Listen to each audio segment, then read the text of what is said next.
Hello, fellow Americans, or wherever you are on planet Earth. I just want to advocate for a minute about Corey Feldman. And those of you who are making videos such as Run to Christ, talking about Corey Feldman in the comments, saying, oh, well, damn him for not naming names. All right. First of all, if you have never had firsthand experience exposing pedophiles or incest, you just don't have a clue about what you're talking about, okay? So number one, there's a thing called the statute of limitations. And from state to state, the years vary. After a child turns 18, it could be a year up to 30 years that a victim has the right to come forward and to make their claims against their perpetrators. Another thing is, let's remember that Corey Feldman is a survivor of sexual abuse. And if you haven't read his book, Choreography, shame on you. Okay, this is a man who has spent many years understanding what he's up against. It's a giant. If you don't think Hollywood is a giant, not to mention the whole entire system, not to mention now that Pizzagate and Pedogate is being revealed, if you can't see how huge the giant is, and then you're a survivor and you come up with a book to talk about your upbringing and all these things that you've been up against, and you're not going to name names, you need to understand there's nothing wrong with that. Let survivors have their voice, okay? So the fact that he made a book, we need to applaud him, and remember, he is a hero to all survivors. The fact that he has survived this long in his life, and he didn't end up like his friend Corey Haim and so many others. You guys, you need to understand that not everybody turns from victim to survivor and then into warrior, okay? Corey Feldman is, in my opinion, he's a warrior in his own right. This was only a couple years ago that he wrote this book. And since he wrote the book and did what he did by going, talking with the news and talking with other agencies and whatnot who are making documentaries, this is huge. It's a forerunner for other survivors to have their voice all over the planet, but specifically Hollywood. I mean, you guys, we need to just give the guy a break. Don't berate him. Don't even try to say he just said this so he can further his career. Are you insane?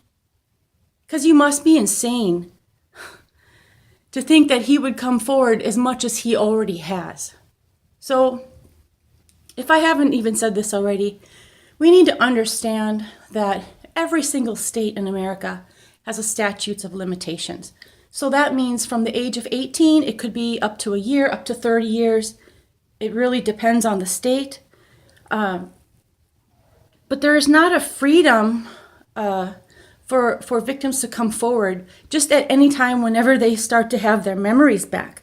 We need to also understand that when it comes to sexual abuse, we can't judge how awful that was for the victim. And when a victim goes through those things, they suppress those memories. And no one can predict when those memories come up to the surface. Okay? So let's just give people a break and understand these people are heroes at any point in their time that they come forward with their truth. Something else I want to mention to you, the state of Illinois has a bill that they're trying to pass. It's called SB 189. And it is supposed to be something that is just for the state of Illinois to do away with the statute of limitations. Now, what we can do is call, tweet, send letters to our senators. It has to have the approval of all senators from every state. So we need to be aware of that right now. We want that to be passed at least this one time. We want people to know that this is really serious. We want this to pass. Just because it's not your state has nothing to do with what could happen if it gets approved in Illinois. This could go like wildfire. I mean, let's not look at how devastating everything is regarding Pizzagate and Pedogate and how it seems like nobody gives a crap, how there's no justice. Let's just not think about that for a minute. Let's just think about SB 189, and we want that to pass. So let's contact our senators, tweet them, just tweet bomb them, and let's get this going. We don't have much time on that. Something else I want to say then regarding this whole thing about why isn't the law doing something about Pedogate and Pizzagate and whatever. This is a corruption that's there's just like no end to it, okay? You have all of these crimes since Boys for Sale, since the Franklin cover-up, since Johnny Gosch, and all the advocating that Johnny Gosch's mom has done, Noreen Gosch. You have whistleblowers. We have their testimony, such as ex-detective Jim Rothstein. You can find him on the Ed Opperman report on YouTube, saying how the Child Protective Services is like, it's the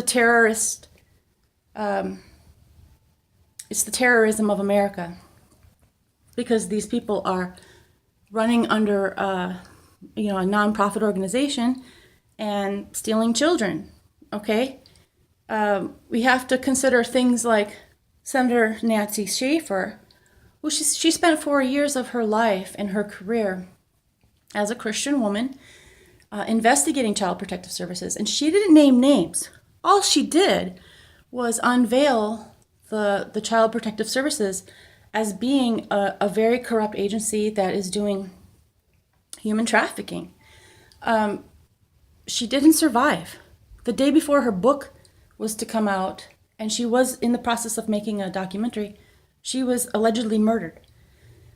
Okay, so let's just look at this whole entirety as a package deal. Decades of injustice for people who have been going through the hoops, going to the system, and everything is it's going nowhere, okay?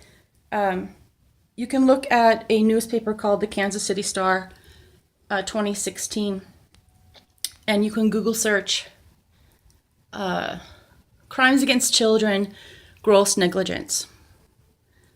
Hundreds of cases, just hundreds of cases neglected, overlooked, destroyed, you name it. This is what Detective Jim Rothstein is saying. There are good people in the system who do their jobs, but for whatever reason, they are ordered to stop in their investigations. This is our history. So you need to be responsible and look into these matters and understand it's time for us to be putting our faith and our trust into Jesus Christ alone. As a people, we have to fast and we have to pray and we have to stand on the words of God. We have to find whatever promises we can find, and collectively we have to be of one mind right now. It's the only way. Look at the story of Esther. She asked for the people through letters. She sent out to the people and asked them to fast for 3 days. And then God delivered the people. The people fasted for 3 days. No food, no water. and then God delivered the people.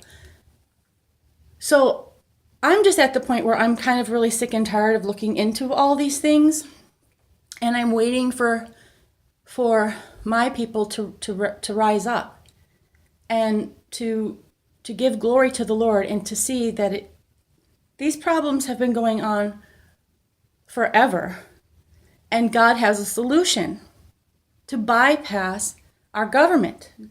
The government is really on the shoulders of Jesus Christ. We are these people, like in the book of Nehemiah. We're assistants to our presidents and these people who are in authority. It's our job to be advocates.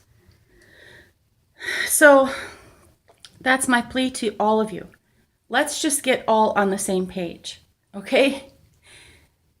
God bless you. Bye-bye.